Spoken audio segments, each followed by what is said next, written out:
আসসালামু আলাইকুম। প্রিয় দেশবাসী, কেমন আছেন? আমি Raju Ahmed Khan, chairman green party. দুটো কথা বলবার জন্য এই রাতে আপনাদের সাথে এসে হাজির হয়েছি। প্রথম কথা হচ্ছে, বাংলাদেশে মানে মব ভায়োলেন্স খুব বেড়ে গেছে। এই মব ভায়োলেন্স নানাভাবে বেড়েছে। কেউ বলছে নেপথ্যে আওয়ামী লীগ আছে, কেউ বলছে তার দোসর জাতীয় পার্টি আছে। এরই মধ্যে এদের বাইরের পক্ষ যারা, তারাও করছে এক দল অন্য দলের কেন্দ্রীয় অফিস ভাঙচুর দিচ্ছে, অগ্নিসংযোগ করছে। সবগুলি মব। কেউ কেউ বলছে এটাকে মব বলে চালিয়ে দেবেন, এটা রাজনৈতিক কর্মসূচি, যদিও আমি তার সঙ্গে একমত নই। আজকে কয়েকটি পয়েন্ট নিয়ে কথা বলার জন্য আমি লাইভে এসেছি। সেটা হচ্ছে যে, রাজবাড়ির গোয়ালন্দতে যেভাবে একজন মানুষকে, হোক সে মুসলমান, হোক সে খ্রিস্টান, হোক সে হিন্দু বৌদ্ধ, মুসলমান ধর্মমতে তাকে কবর দেওয়া হয়েছিল মৃত্যুর পর। নোরা পাগলা বলে ডেকেছে। তো এলাকার লোকেরা যে তাকে নোরা পাগলা বলেছে, এর মধ্য দিয়ে প্রমাণ হয় যে সে লোকটা মানে কর্মকাণ্ড পাগলামি ছিল।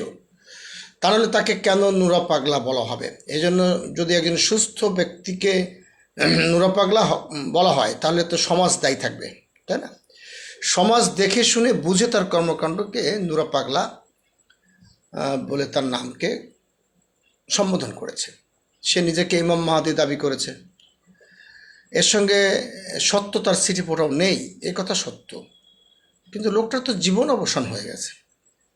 মৃত্যুর পরে তার কবর কোন আদলে দেওয়া হয়েছে, কতটুকু উঁচু করা হয়েছে, কাবা শরীফের আদলে করা হয়েছে না কি আদলে করা হয়েছে, এটা যারা করেছে তাদেরকে জিজ্ঞাসাবাদ করে দেখা দরকার ছিল যে এই প্রচলিত ধর্মীয় সংস্কৃতির বাইরে যে কাজগুলি কারা করেছে, তাদের ইন্ধন কাদের আছে, তাদেরকে আইডেন্টিফাই করে জিজ্ঞাসাবাদ করা দরকার ছিল।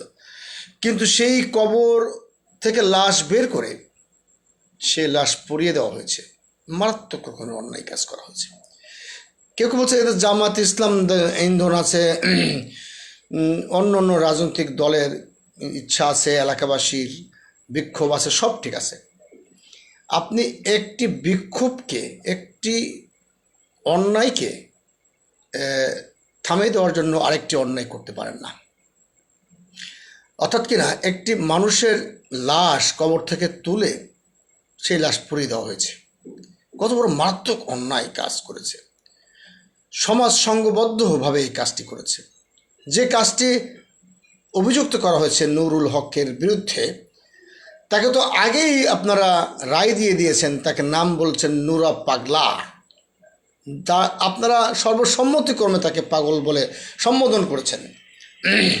যদিও আমাদের দেশে অনেক রকমের রুচির মানুষ আছে, কোনো মসজিদের নামই পাগলা মসজিদ রেখে ফেলেছেন, কিংবা কোনো এলাকার নাম, নারায়ণগঞ্জে যাওয়ার পথে জায়গার নামই পাগলা, আরেকটা জায়গার নাম শনি রাখরা, আরও অনেক নাম।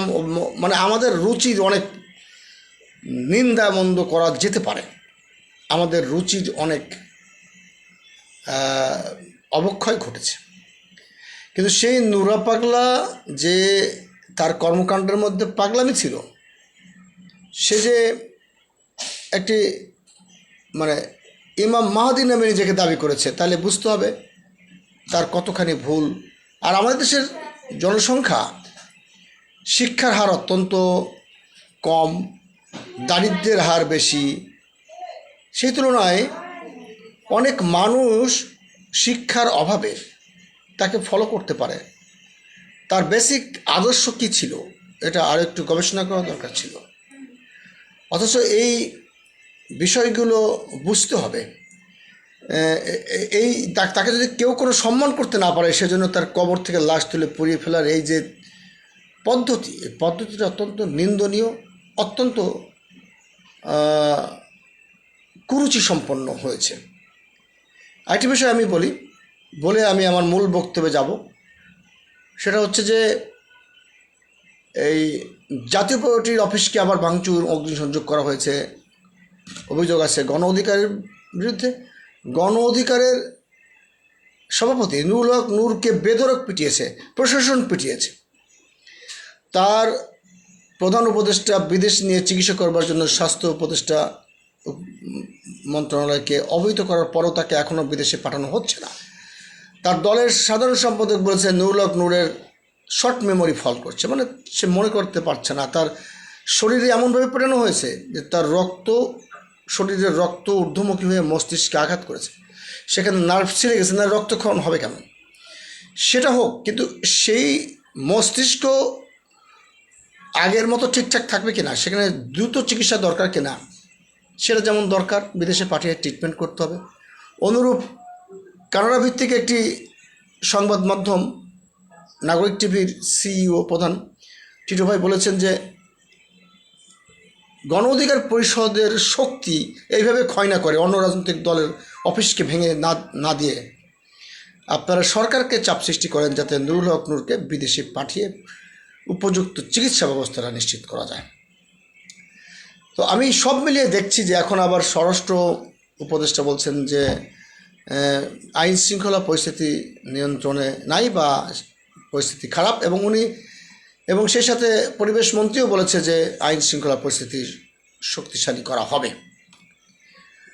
আমার যে কারণে রাজনীতিতে আসা, আমি একজন ব্যাংকার ছিলাম, রাজনীতি করতে করতে শেষমেশ দুই নৌকায় পা নেওয়া না দিয়ে ব্যাংকের চাকরি আবার রাজনীতি দুটোই হয় না, যে কোনো কারণে হোক, আরও কিছু আনুষঙ্গিক সব কারণ মিলিয়ে আমি ফুল টাইম পলিটিক্স করছি। এই দেশ সুস্থ নেই, এই দেশের মানুষের মধ্যে একজনের সঙ্গে আরেকজনের মতের মিল না থাকতে পারে, কিন্তু জাতীয় স্বার্থে ঐক্যবদ্ধ হবার কোনো লক্ষণ আমি দেখছি না।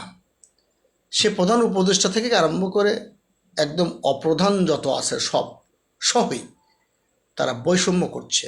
সব রাজনৈতিক দলগুলোর ডেকে যেমন আলোচনা করছেন না, কাউকে কাউকে তো পাত্তাই দিচ্ছেন না, আবার কাউকে কাউকে দেখে এমন হাসি দিচ্ছে যে সময়টা ওই হাসিটা ঠিক মানাচ্ছিল না, যে মুহূর্তে যখন যেটা দরকার। যেভাবে আপনারা শর্ট লিস্ট করে আলোচনা করছেন, কদিন আগে তো বিএনপি জামাত এনসিপি এখন নিবন্ধনই পায়নি, নতুন দল, তাকে প্রাধান্য দিয়ে প্রধান রাজনৈতিক দলের তালিকায় 3 নম্বরে নিয়ে এসেছেন। এটা একটা সম্পূর্ণ পার্সিয়ালিটি করেছেন।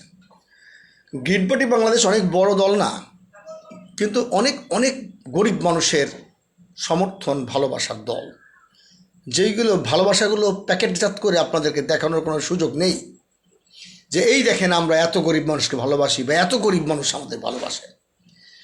আমরা এই কালাকানুন নিবন্ধন পদ্ধতির কালাকানুন উপেক্ষা করে, কালাকানুন সমর্থন না করে, কালাকানুনের পক্ষে থাকতে না পেরে আমরা নিবন্ধন জন্য আবেদন করিনি। এই কারণেই করিনি যে এতগুলি জেলায় শাখা থাকা কঠিন কাজ একজন ধনাঢ্য ব্যক্তির পক্ষে সম্ভব। সেই ধনাঢ্য ব্যক্তি আবার কালো টাকার মালিকও হতে পারে, পেশি শক্তির অধিকারীও হতে পারে। অতএব একটি গরিব মানুষের দল, এটি সাধারণ মানুষের দল, নিবন্ধনের যেই কঠিন শর্ত, সেই শর্ত পূরণ করতে না পারায় আমরা আবেদন করিনি। কিন্তু রাজনীতি করতে আমাদের কোনো বাধা নেই, বাংলাদেশের সংবিধান আমাদের রাজনীতি করতে অনুমতি দেয়। আমি এবার সংসদ সদস্য পদে নির্বাচন করব। সম্ভাবনা আছে 2টো জায়গায় দাঁড়ানোর, যদি না পারি অন্ততপক্ষে একটি জায়গায় দাঁড়াবো। একটি হচ্ছে ঢাকা 9, একটি হচ্ছে ফরিদপুর 1। ফরিদপুর 1-এ আমার জ্ঞাতি গোষ্ঠী পাড়া প্রতিবেশী পড়শি গ্রামবাসী আছেন। আমাদের পারিবারিক ঐতিহ্যের কারণে আমি সেখানে মানুষের কাছে ভোট চাইতে পারি। আবার ঢাকা 9-এ এখানে দীর্ঘদিন ধরে থাকি, 30-40 বছর ধরে। এখানেও মানুষের কাছে আমার অনেক আসা যাওয়া আছে, আমি সেখানে ভোট চাইতে পারি। তবে আমার এই এলাকার লোকজন যারা ভোটার, তাদের কাছে আমি একটি বিষয় তুলে ধরতে চাই। প্রথম কথা হচ্ছে আপনারা আমাকে ভোট দিবেন না, এটা হচ্ছে প্রথম শর্ত। আপনারা আমাকে ভোট দিবেন না। যতক্ষণ না পর্যন্ত আপনারা আমাকে বিশ্বাস করেন। এখন আপনারা আমাকে বিশ্বাস করবেন কি দিয়ে? আমি চোর না গুন্ডা না ভালো মানুষ না বদমাইশ বুঝবেন কিভাবে? সেটার জন্য যত রকম প্যারামিটার আছে, যত রকম মাপবার ব্যবস্থা আছে, আপনারা মেপে নেবেন। আমার ইচ্ছে হচ্ছে আমি কোনোদিন দুর্নীতি করব না। আমি যদি সংসদ সদস্য হই, সরকারি টাকা যা পাই তাই সংসার চলবে, সেখান থেকেও কিছু দরিদ্ররা পাবে। কিন্তু উপরন্তু গম চুরি বা বড় বড় কাবিখা মানে বড় বড় প্রজেক্ট করে সেখান থেকে পয়সা সরিয়ে নেবার কোনো ইচ্ছা আমার নেই। কারণ পয়সার লোভ আমার নেই। আমি ব্যাংকে চাকরি করতাম, তখনই আমার বেতন 1 লাখ থেকে 1,25,000 হয়েছিল। যদিও আমি শুধুমাত্র রিজাইন করবার কারণে, যদিও 3 মাসের সময় নিয়েছিলাম, শুধুমাত্র রিজাইন করবার কারণে আমাকে 25,000 টাকা ওই বাকি 3 মাস দেয়নি, এবং ঈদের বোনাসও আমাকে দেয়নি। দুটো ঈদ, কোরবানি এবং রোজার দুটো ঈদের বোনাস, তাও দুটো মিলে 1,20,000 বা আরও কিছু বেশি কম হবে, এই বোনাস আমাকে দেয়নি। এটা আমি প্রিমিয়ার ব্যাংকের কাছে আবেদন করিনি, তবে খুব শিগগির আমি আবেদন করব যে আপনাদের যে আইন আছে যে কেউ রিজাইন করলে তাকে ঈদের বোনাস দেওয়া হয় না, এই আইনটা কালো। যেহেতু এখন দিন ভালো যাচ্ছে না, আওয়ামীপন্থী রাজনৈতিক আওয়ামী লীগের সমর্থিত কোনো একজন চেয়ারম্যানের প্রতিষ্ঠিত এই প্রিমিয়ার ব্যাংক, এই মুহূর্তে আমি আবেদন করব না, কেননা তাতে মনে হবে যে তাদেরকে চাপ দিচ্ছি। আমি বাস্তবতা উপলব্ধি করিয়ে বোঝাতে চেষ্টা করব, যেহেতু আমি স্বেচ্ছায় রিজাইন দিয়েছিলাম এবং আমি 3 মাসের সময় চেয়েছিলাম যাতে নোটিশ পেয়ে দিতে না হয়, এবং এই 3 মাস আমি সার্ভিস করেছি। 3 মাসের বর্ধিত বেতন দিতে হবে আমাকে, এবং ঈদের বোনাসও দিতে হবে। আজকে না দেন, কিয়ামতের আগের দিন হলো দিতে হবে, এটা বাস্তবতা। যেহেতু আমি অবসর রিজাইনপত্র জমা দেওয়ার পরে আমার রিজাইন লেটার অ্যাকসেপ্ট তখনও হয়নি, 3 মাস আমি কাজ করছি রেগুলার এমপ্লয়ি। অতএব রেগুলার এমপ্লয়ি হিসেবে আমার প্রাপ্য বর্ধিত বেতন যে 25,000 টাকা বেড়েছিল 1 লাখ থেকে 1,25,000, সেই 25,000 টাকা 3 মাসের এবং 2 মাসের ঈদ এর বোনাসও আমি পাব। যাই হোক, পাশাপাশি এই ত্যাগের কারণে আমি রাজনীতিতে ঝাঁপিয়ে পড়েছি। সেই স্যাক্রিফাইসের মূল্যায়ন আপনারা আমাকে ভোটের মাধ্যমে করবেন। আপনারা আমাকে ভোটের মাধ্যমে করবেন। আমি এই দেশের আমার এলাকার, আমি আফতাবনগর বনশ্রীতে থাকি, অন্ততপক্ষে আমার এলাকার দরিদ্র হতদরিদ্র খেটে খাওয়া মানুষের পাশে আমি শীতে গরমে বর্ষায় থাকি। বর্ষায় ছাতি নিয়ে যাই এবং রেইনকোট নিয়ে যাই, যদিও এই ছাতি এবং শীতে কম্বল নিয়ে যাই, দুঃখিত রেইনকোট নিয়ে যাইনি, কম্বল নিয়ে যাই, সেগুলো আমার নিজের কষ্টার্জিত টাকায় কেনা নয়। আমি কারো কাছ থেকে কোনো প্রতিষ্ঠান থেকে ধর্ণা করে ধরে বলে করে রিকোয়েস্ট করে আমি দরিদ্রদের পাশে চাপে পড়েছি, এবং আমি অনেক খেটে খাওয়া মানুষকে মাঝে মাঝে আটকে যাচ্ছে। নেটওয়ার্কের কারণে হতে পারে, মোবাইল জ্যাম থাকতে পারে। আপনারা জেনে খুশি হবেন যে স্বাধীনতার পরে বাংলাদেশে অনেকেই সংসদ সদস্য হওয়ার পরে ভোটারদেরকে আর চিনেন না, এরকম অভিযোগ। আমি আমার গ্রিন পার্টির পক্ষ থেকে একটি স্লোগান চাউট করেছি, সেটা হচ্ছে, আমরা তোমার ভোট চাই না, তোমার ভালোবাসা চাই। ভালো যদি বাসা দেন, ভোট তো অবশ্যই দিবেন। আর একটি স্লোগান দাঁড় করেছি যে আমরা ক্ষমতা চাই না, দায়িত্ব চাই। যার কারণে আমি দীর্ঘদিন ধরে দায়িত্ব পালন করে আসছি আমার সাধ্যমতো। কোনোদিন যদি ক্ষমতায় যেতে নাও পারি, আমার কোনো আফসোস নেই। আর কোনোদিন যদি ক্ষমতায় যাই, সেই ক্ষমতাটাকে দায়িত্ব হিসেবে আমি নিতে চাই। আমি আবারও বলছি, আমি একজন ক্ষতিগ্রস্ত মানুষ, কেননা আমি দীর্ঘদিন ব্যাংকে চাকরি 8 বছর ছেড়ে রাজপথে মানুষের কল্যাণে কাজ করছি, এবং খেয়ে না খেয়ে আমার পরিবার পরিজনকে কষ্টের মধ্যে ফেলে দিয়ে আমি কাজ করছি। এই দেশের খেটে খাওয়া না খেয়ে থাকা মানুষের জন্য কাজ করছি, কেননা এদেশের যারা গরিব মানুষ তাদের সঙ্গে নিজেকে সামিল করে এক কাতারে রেখে দিয়ে তাদের কষ্ট দুঃখ বোঝার চেষ্টা করেছি। আমাকে অনেকেই ব্যবসা বাণিজ্য চাকরি দিয়ে সহযোগিতা করবার নামে পিছু টান দিয়েছে। আমাকে আমার বিভিন্ন প্রতিষ্ঠান, শিল্প প্রতিষ্ঠান, হাসপাতাল সহ অনেকেই আছেন, সেনেপ এজেন্সি সহ, এক্সপোর্ট ইম্পোর্ট সহ অনেকেই আছেন। তারা শুধুমাত্র আমার রাজনীতি করবার দায়ে আমাকে তারা চাকরি বা ব্যবসা দেননি। অতএব এই রাজনীতি যাদের জন্য করছি, সেই খেটে খাওয়া ভোকানাগা মানুষ, শ্রমিক মেহনতি মানুষ, তারাই আমার সর্বশেষ আশ্রয়স্থল। তাই আমি বলি, আপনারা যারা খেটে খাওয়া মানুষ এবং যারা মধ্যবিত্ত এবং যারা উচ্চবিত্ত, সবাই এই দেশের একটি অসামাজিক রাজনৈতিক অস্থিতিশীলতার মধ্যে বাস করছেন। ধরতে গেলে আপনারা সবাই ভিকটিম। একটি সুন্দর বাংলাদেশ উপহার দেওয়ার জন্য, একটি সুশৃঙ্খল সমাজ উপহার দেওয়ার জন্য আমি মনে করি আমাকে নেতৃত্ব দেওয়া অত্যাবশ্যক হয়ে দাঁড়িয়েছে। আমি দেখেছি, স্বচক্ষে দেখেছি, হাজার হাজার মানুষের মধ্যে কাণ্ডজ্ঞান শূন্যতা দেখেছি, অমানবিকতা দেখেছি এবং উদারতার ছিটেফোঁটা নেই। কৃপণ মানুষকে দেখেছি এবং আমি সন্ত্রাসী মানুষকে দেখেছি এবং আমি অনেক নির্লজ্জ এবং অনেক নির্দয় মানুষকে দেখেছি, যারা এই সমাজের নেতৃত্ব দেওয়ার জন্য লাইন দিয়েছে এবং তারা প্রকৃত অর্থেই আপনাদের সেবা করবে না। তারা আপনাদের ভোট নিয়ে নিজেদের আখের গোছাবার চেষ্টা করবে। কেননা যেই টাকা খরচ করে তারা নির্বাচন করবে, যত কোটি টাকা খরচ করে, তার থেকে আরও অনেক 2 গুণ 3 গুণ তুলে নেবার চেষ্টা করবে। তারা প্রকৃত দেশপ্রেমিক নয়, তারা প্রকৃত ব্যবসায়ী। আপনারা যদি আমার থেকেও যোগ্য, ভালো মানুষ, উদার, সৎ, সাহসী এবং সত্যবাদী কাউকে পান, অবশ্যই আগে তাকে ভোট দিবেন।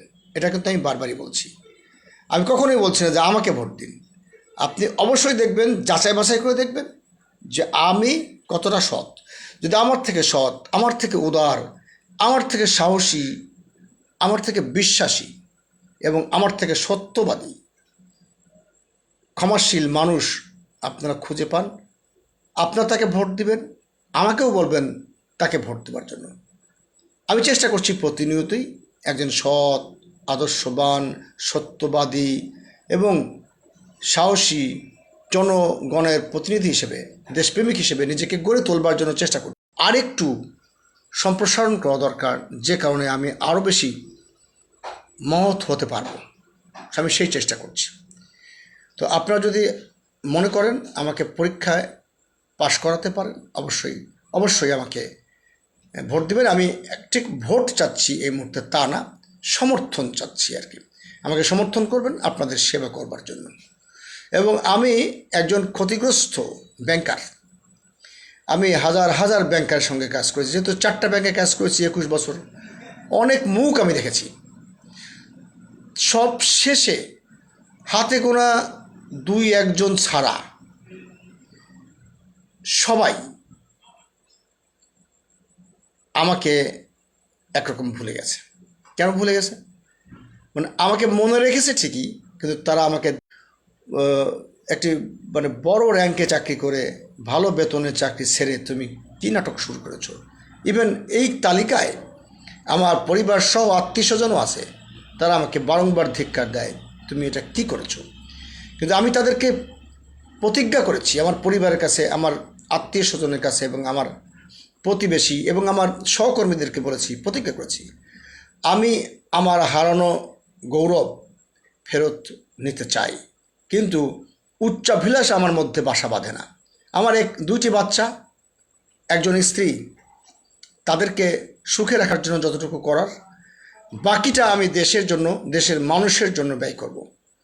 এবং আমার যদি কোনো সম্পদ হয়, সেগুলো আমি দেশের মানুষের, গরিব মানুষের, খেটে খাওয়া মানুষের, না খেয়ে থাকা মানুষের, হতদরিদ্র মানুষের জন্য ব্যয় করব। এটা আমি কথা দিতে পারি। এবং আমি আমার শেষ ইচ্ছা, আমি নিজের এক টুকরো জমি থাকলে সেখানে একটি একদম সোনের ঘর অথবা টালির ঘর বানিয়ে বাস করব। যদিও আমার সন্তান, আমার স্ত্রীকন্যা, তাদেরকে আমি সর্বোচ্চ ভালো জায়গায় রাখার চেষ্টা করব। কিন্তু আমি নিজে ব্যক্তিগতভাবে মাওলানা ভাসানীর মতো কুড়ে ঘরে বাস করতে চাই, ব্যক্তিগতভাবে, যেখানে আমার চেম্বার হবে, যেখানে হতদরিদ্র মানুষরা আমার সঙ্গে দেখা করতে আসবেন। তা আমি আবার বলছি আপনাদেরকে, আমার যেই এলাকার লোকেরা আমাকে সমর্থন করবেন, ঢাকা 9, খিলগাঁও, মুগদা, সবুজবাগ, অন্যটি হচ্ছে ফরিদপুর 1। সবাইকে অনেক অনেক শুভেচ্ছা, আন্তরিক অভিনন্দন, ভালো থাকবেন। আসসালামু আলাইকুম।